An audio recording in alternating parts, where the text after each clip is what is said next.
Singleton. To that I say thank you to the folks in this room who decided to be here. You could have been a lot of different places, but there are thought leaders, there are game changers, there are future holders in this room. And I honor each and every person in this space and the spirits that are held in this space as we are called to ensure that the next generation has less work to do than what we did. And so in honoring the Maori tradition, I must begin with my place name and intention as well. Some of you may remember me from last year. I joined Anda in our nation's capital and introduced myself in a very similar way. But I'm excited to say that there's been some evolution in my story. Since I last was in this space, I am joining you all from Atlanta, Georgia specifically.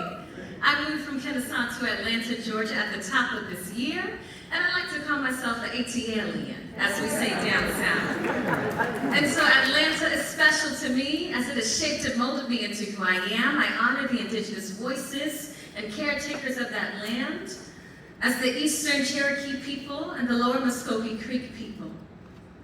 And so I say those names, and I honor that legacy and the impact of the Trail of Tears on the land in which I call home, and I make room for those stories.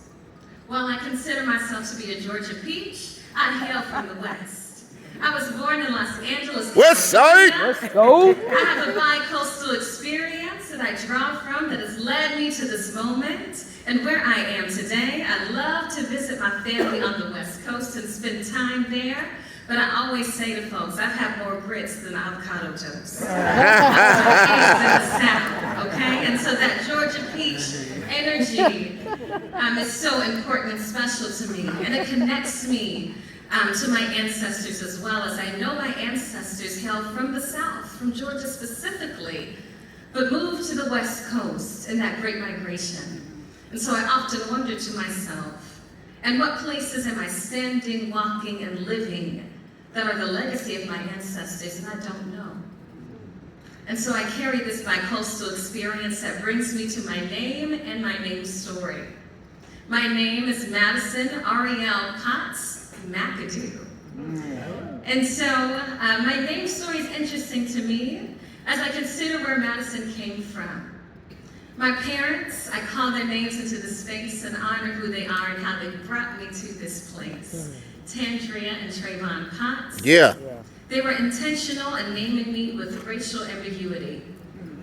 They named myself and my brother and my sister in such a way that they felt we might not experience the same types of discriminations that they did.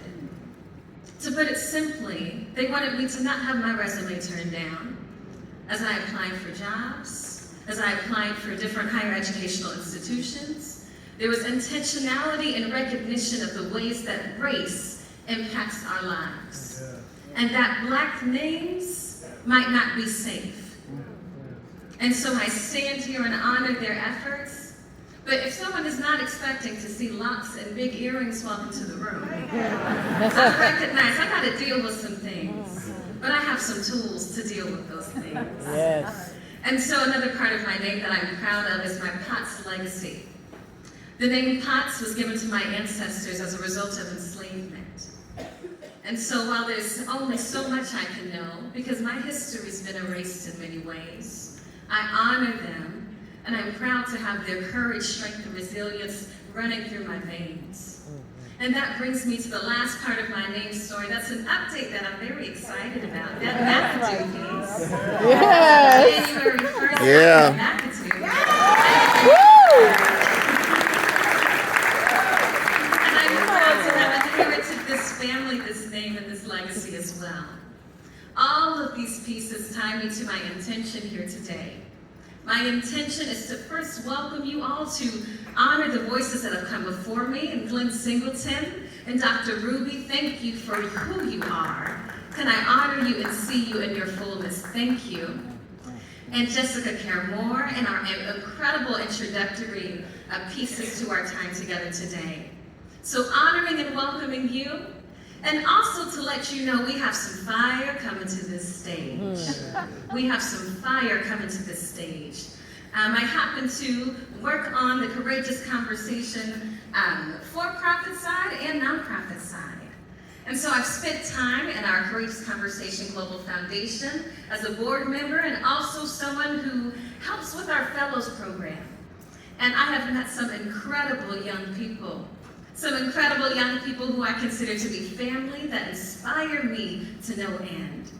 And so I want to welcome to the stage and prepare you all for the brilliance, the beauty, the resilience that is Ruby Hernandez. And so I prepare you all, I prepared the stage for her, and I ask for you to get ready because she has some truth to tell. She has some truth to tell, and we need to respect that.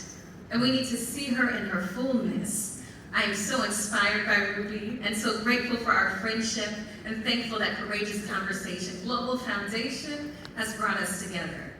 And so, without further ado, if we can welcome to the stage Ruby Hernandez.